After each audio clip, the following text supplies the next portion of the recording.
Hello बच्चों, आज हम अध्याय 3 चतुर्भुजों को समझना के बारे में चर्चा करेंगे। बेटे, चतुर्भुज क्या होता है? हम अपने घर में, अपने घर के आसपास, विद्यालय में सभी जगह बहुत सारी आकृतियां देखते हैं, जैसे कि फर्श की आकृति, टाइल्स की आकृति, या फिर खिड़की या दरवाजे की आकृति, या हम पतंग उड़ाते हैं तो पतंग की आकृति, या डस्टर होता है, कंपास बॉक्स होता है, लंच बॉक्स होता है, वो आकृतियां। ऐसे हम बहुत सारी आकृतियां देखते हैं। क्या ये सभी आकृति बिल्कुल समान है? नहीं, इन सभी आकृतियों में कुछ कुछ भिन्न होते हैं। जैसे पतंग जो होती है वो फर्श की आकृति से थोड़ी अलग होती है, दरवाजा और खिड़की की आकृति अलग होती है, हमारी घड़ी की आकृति अलग होती है। ऐसे हम अलग अलग आकृतियां देखते हैं। जैसे हमारे पासे की आकृति अलग होती है। पर अगर इन सभी आकृतियों में हम देखें तो एक चीज समान होती है। क्या? इनमें सभी में 4 भुजाएं होती हैं। ये 4 भुजाओं की एक बंद आकृति होती है। ये 4 भुजाओं की जो बंद आकृति होती है उसे हम कहते हैं चतुर्भुज। तो चतुर्भुज को हम जान सकते हैं कि 4 भुजाओं की बंद आकृति चतुर्भुज कहलाती है। अब हमने देखा कि चतुर्भुज सभी आकृतियां अलग अलग है। इसका मतलब चतुर्भुज के बहुत सारे प्रकार होते हैं। अब हम आज चतुर्भुजों के प्रकार पर चर्चा करेंगे। देखिए, ये है एक समलंब चतुर्भुज, जिसे हम इंग्लिश में ट्रेपेजियम कहते हैं। समलंब चतुर्भुज एक ऐसा चतुर्भुज होता है जिसमें भुजाओं का एक युग्म समांतर होता है। कैसे? आओ समझते हैं। जैसे कि यहाँ पर हमें दिए गए हैं, यहाँ पर क्या होता है, एक भुजा का युग्म, ये दोनों आपस में कभी भी नहीं मिलेंगे, ये दोनों आपस में समांतर हैं। उसके अलावा जो 2 भुजाएं, हो सकता है वो समांतर हो भी और ना भी हो, तो ये एक समलंब चतुर्भुज कहलाता है। इसकी आकृति अलग अलग हो सकती है। जैसे ये है, एक आकृति ऐसी भी हो सकती है जिसमें दोनों तरफ ऐसी टेढ़ी लाइन जा रही और ये ऊपर नीचे की समांतर है। इसी आकृति को हम खड़े में भी देख सकते हैं, ऐसे भी हो सकती है, या फिर यही आकृति ऐसे भी हो सकती है। तो ऐसे समलंब चतुर्भुज भी बहुत सारे तरह के बन सकते हैं। यहाँ पर हमें कुछ समलंब चतुर्भुज दिए गए और यहाँ हमने कुछ समलंब चतुर्भुज बनाए। ये भुजाएं कैसी है? समांतर है। ये हमने एक चिन्ह लगा दिया समांतर भुजाओं के लिए, तीर का। इसको हम ऐसे दर्शा सकते हैं कि ये भुजाएं कैसी हैं? समांतर भुजाएं। तो समांतर भुजाओं का जो एक युग्म होता है वो इस चतुर्भुज में होता है, जिसे हम कहते हैं समलंब चतुर्भुज। ऐसे ही बच्चों, अपन ने काइट या पतंग देखी है, जो कि हम उड़ाते भी हैं। बहुत सारे बच्चे पतंग उड़ाते हैं, देखिए सभी ने। पतंग की आकृति कुछ इस प्रकार होती है, या ऐसी होती है। तो पतंग की जो आकृति होती है उसमें अगर हम ध्यान से देखें तो देखिए, ये ऊपर की दोनों भुजाएं जो पास पास में हैं, जिन्हें हम आसन्न भुजाएं कहते हैं, ये बिल्कुल बराबर है। और नीचे की दोनों भुजाएं जो बिल्कुल पास पास में हैं, जिन्हें हम आसन्न भुजाएं कह सकते हैं, वो आपस में बराबर है। तो इस आकृति को हम पतंग कहते हैं। इसकी भुजाओं में आसन्न भुजाओं के युग्म बराबर होते हैं। विकर्ण एक दूसरे पर लंब होते हैं। कैसे? देखो समझते हैं। जैसे ये एक हमने पतंग की आकृति बनाई है, इसमें ये विकर्ण है, एक विकर्ण ये है और एक विकर्ण ये है। तो ये जो विकर्ण है यहाँ पर ये 90 डिग्री का कोण बना रहे हैं, मतलब ये एक दूसरे पर क्या है? लंब है। अगर ये 90 डिग्री का कोण बना रहा है तो ये दूसरा भी 90 का बनाएगा, तीसरा भी 90 का बनाएगा और चौथा भी 90 का बनाएगा। सारे ही विकर्ण जो है, दोनों ही विकर्ण, वो एक दूसरे को समद्विभाजित करते हैं और 90 डिग्री का कोण या लंब हर जगह होते हैं। ये समांतर चतुर्भुज। समांतर चतुर्भुज एक ऐसा चतुर्भुज है जिसकी सम्मुख भुजाएं समांतर होती है, सम्मुख कोण व सम्मुख भुजाएं बराबर भी होते हैं और विकर्ण एक दूसरे को समद्विभाजित करते हैं। तो देखिए, ये एक चतुर्भुज है जिसमें ये भुजा की जितनी लंबाई है उतनी की उतनी लंबाई इस भुजा की है, और इस भुजा की जितनी लंबाई है उतनी की उतनी इस भुजा की लंबाई है। ये कोण जितने डिग्री का होगा उतना का उतना ये कोण होगा, और ये कोण जितने डिग्री का होगा उतना का उतना ये कोण होगा।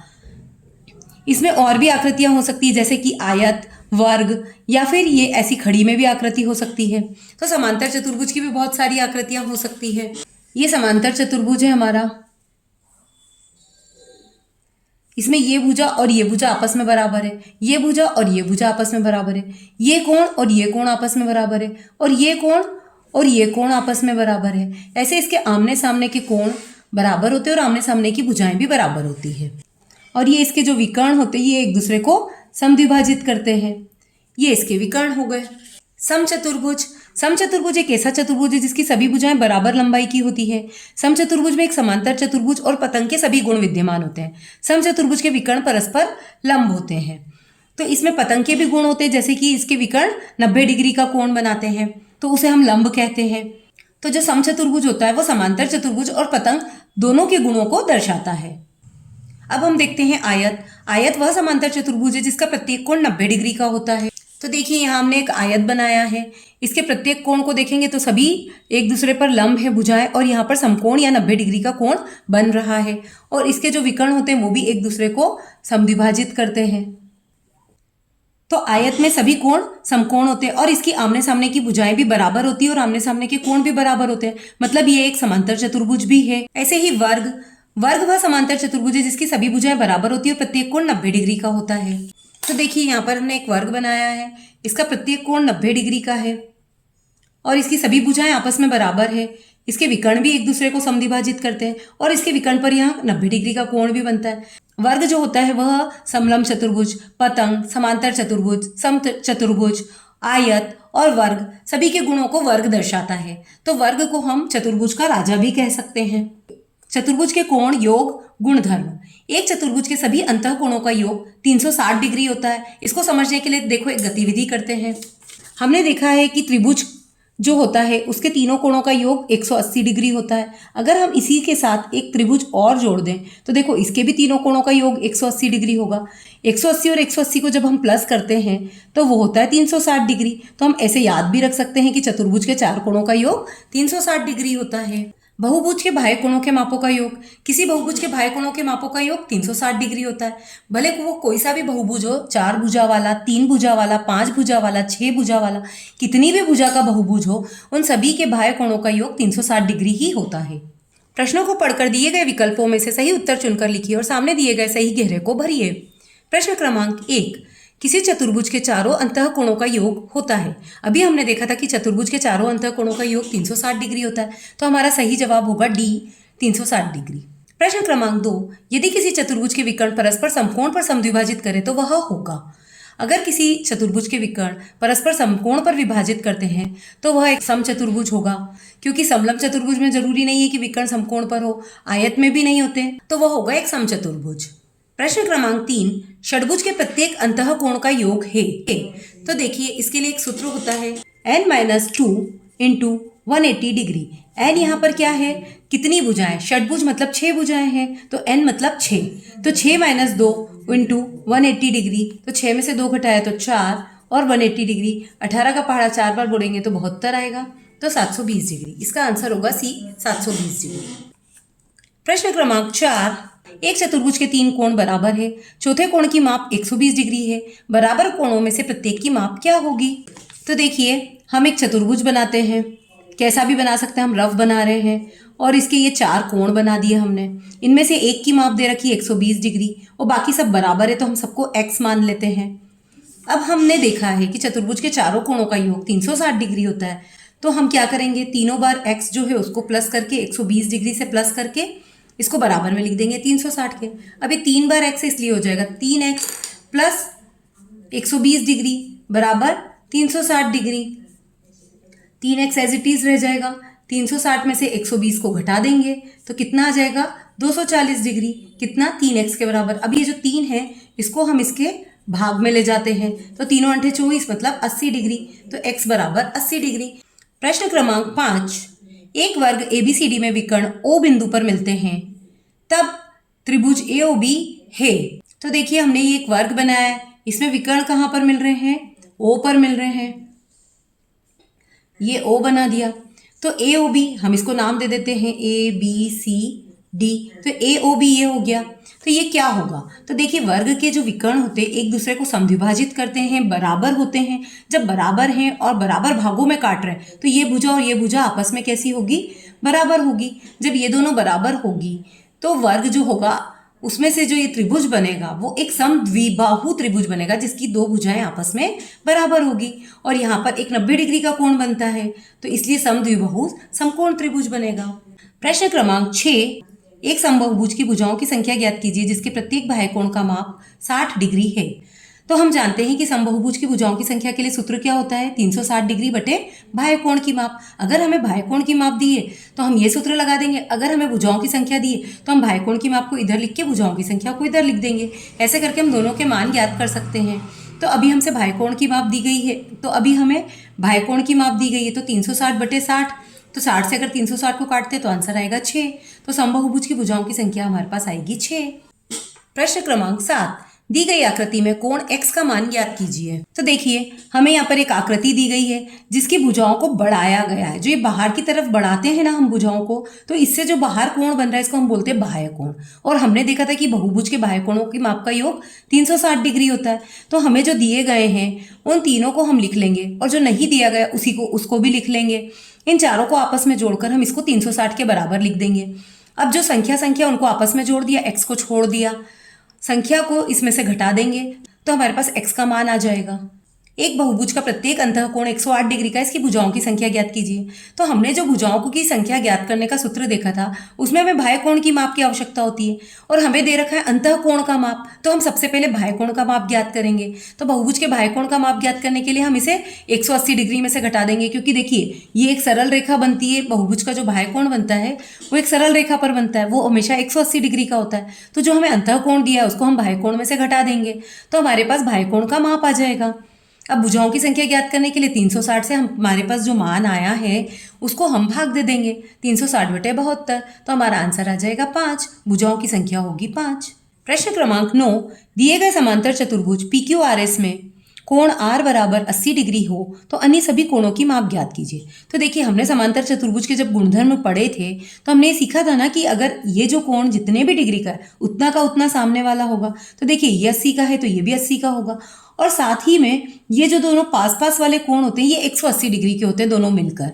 तो अगर ये 80 का है तो ये 100 का होगा और ये 100 का है तो ये भी 100 का होगा। ऐसे करके हम ज्ञात कर सकते हैं। अब इसे ज्ञात करने के लिए हम देखते हैं, हम जानते हैं कि समांतर चतुर्भुज के सम्मुख कोण बराबर होते हैं, तो इसलिए कोण R बराबर कोण P और कोण S बराबर कोण Q होगा और दो आसन्न कोणों का योग 180 डिग्री होता है। इसलिए R का मान अगर हमें दिया है तो P का मान भी वही होगा और P और S को जब आपस में प्लस करेंगे तो वो 180 डिग्री होगा। P का मान हमारे पास आ गया है 80 डिग्री, उसको S के साथ हम जब प्लस करेंगे तो हम = में लिख देंगे 180 डिग्री और S का मान आ जाएगा हमारा 180 - 80, मतलब कोण S आ जाएगा 100 डिग्री और कोण S जो है वो कोण Q के बराबर है, तो कोण S बराबर कोण Q बराबर 100 डिग्री।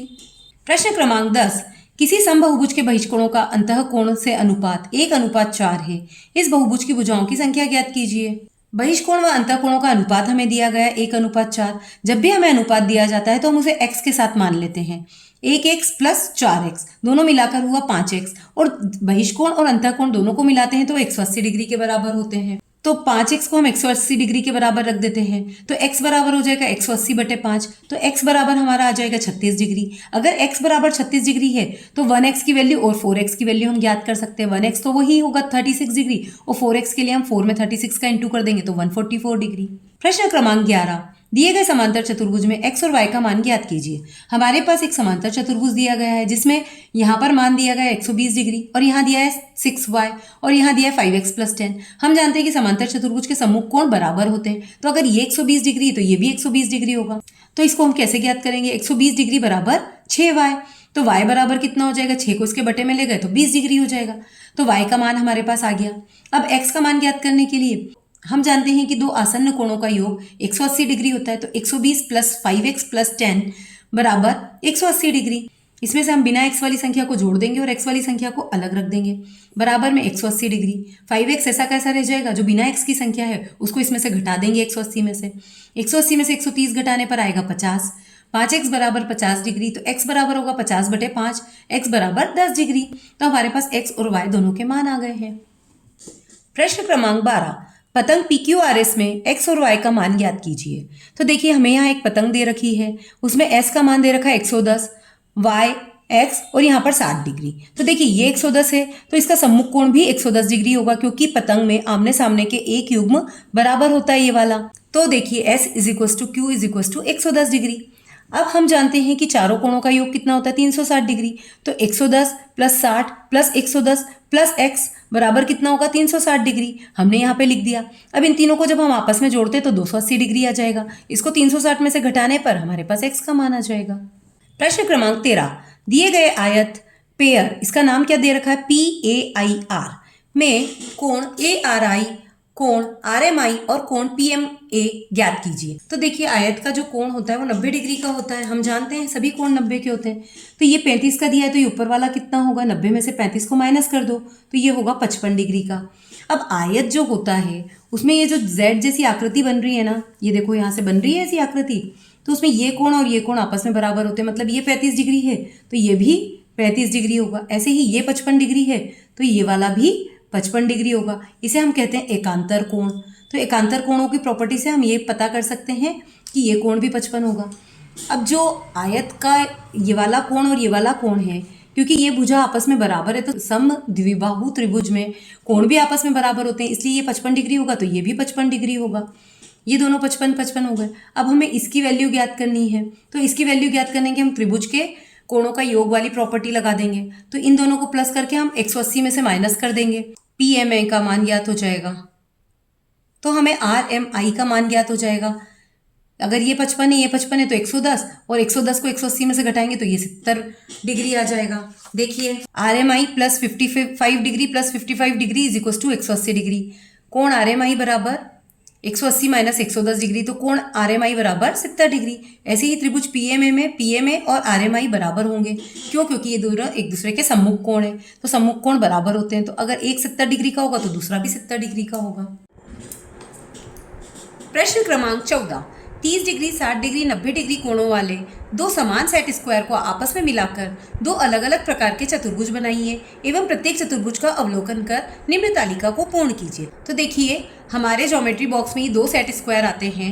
इसमें पहला जो सेट स्क्वायर ये लंबा वाला बड़ा वाला दिखाई दे रहा है, इसमें ये कोण बनता है 90 डिग्री का, ये बनता है 60 डिग्री और ये बनता है 30 डिग्री। ऐसे ही दूसरा सेट स्क्वायर है, उसमें ये कोण बनता है 90 डिग्री, ये 45 डिग्री और ये भी 45 डिग्री। हमें कहा गया है कि 60 डिग्री 30 डिग्री और 90 डिग्री वाले दो समान सेट स्क्वायर लेकर हमें दो प्रकार के चतुर्भुज बनाने हैं।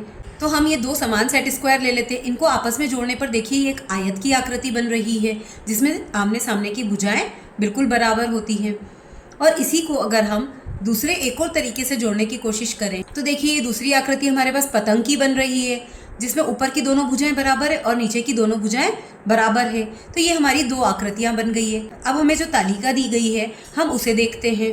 देखिए हमारी जो तालिका है उसमें दिया गया है क्रमांक, अवलोकन बिंदु, चतुर्भुज क्रमांक 1 और चतुर्भुज क्रमांक 2। पहला पॉइंट है चतुर्भुज का प्रकार क्या है। तो देखिए पहला चतुर्भुज अपना क्या बना, आयत बना, और दूसरा चतुर्भुज हमारा पतंग बना था। क्या सम्मुख भुजाएं बराबर है। तो देखिए आयत की आमने सामने की भुजाएं बराबर है तो हम लिखेंगे हाँ। क्या सम्मुख कोण बराबर है। तो हाँ, आयत के सारे कोण 90 डिग्री के बनते हैं, तो सारे कोण आपस में कैसे हैं, बिल्कुल बराबर हैं, तो सम्मुख कोण भी बराबर है। क्या विकर्ण बराबर है। तो हाँ, यहाँ से यहाँ तक का जो विकर्ण होगा और यहाँ से यहाँ तक का जो विकर्ण होगा वो आपस में बराबर होंगे। क्या विकर्ण एक दूसरे को समद्विभाजित करते हैं। तो अगर हम ये जो विकर्ण बनाते हैं ये बीच में जहाँ मिलते हैं तो ऊपर का और नीचे का बिल्कुल इक्वल होता है तो समद्विभाजित भी करते हैं। क्या प्रत्येक कोण समकोण है। तो हमने अभी देखा था कि ये प्रत्येक कोण 90 डिग्री का बन रहा है, तो हाँ प्रत्येक कोण समकोण है। अब हमारा दूसरा चतुर्भुज जो हमें दिया गया है चतुर्भुज क्रमांक 2, उसमें देखिए पतंग की आकृति बन रही है तो हमने यहाँ नाम लिख दिया पतंग। क्या सम्मुख भुजाएं बराबर है। तो क्या सम्मुख भुजाएं बराबर है। तो देखिए आमने सामने की भुजाएं बराबर है क्या। तो नहीं, आमने सामने की भुजाएं बराबर नहीं है। क्या सम्मुख कोण बराबर है। क्या ये वाला कोण इसके बराबर है। तो नहीं, ये कोण इसके बराबर है लेकिन ये कोण इसके बराबर नहीं है। क्या विकर्ण बराबर है। तो नहीं, देखो ये छोटा विकर्ण बन रहा है और ये बड़ा विकर्ण बन रहा है। क्या विकर्ण एक दूसरे को समद्विभाजित करते हैं। तो हाँ, पतंग के विकर्ण भी एक दूसरे को समद्विभाजित करते हैं।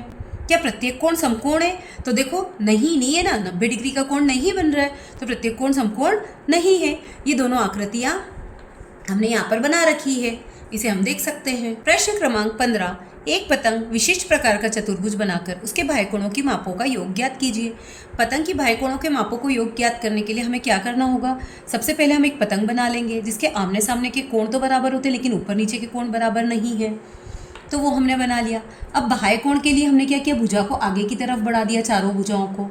और ये जो होता है ये एक सरल कोण होता है, तो 180 में से जब हम अंतः कोण को घटा देते हैं तो बाह्य कोण का माप पता चल जाता है। तो 180 में से 110 को कम किया तो 70 डिग्री आ गया। ऐसे ही 180 में से 55 को कम किया तो 125 आ गया। ये दोनों तो आपस में बराबर है तो इसलिए जो यहाँ आएगा वही यहाँ आएगा। और 180 में से 85 को घटाया तो 95 आ गया। ये हमने बाह्य कोणों की जो माप आई है वो यहाँ लिख ली है। इन सबको आपस में जोड़ने पर ये 360 डिग्री होता है। तो किसी भी बहुभुज के बाह्य कोणों की मापों का योग 360 डिग्री होता है।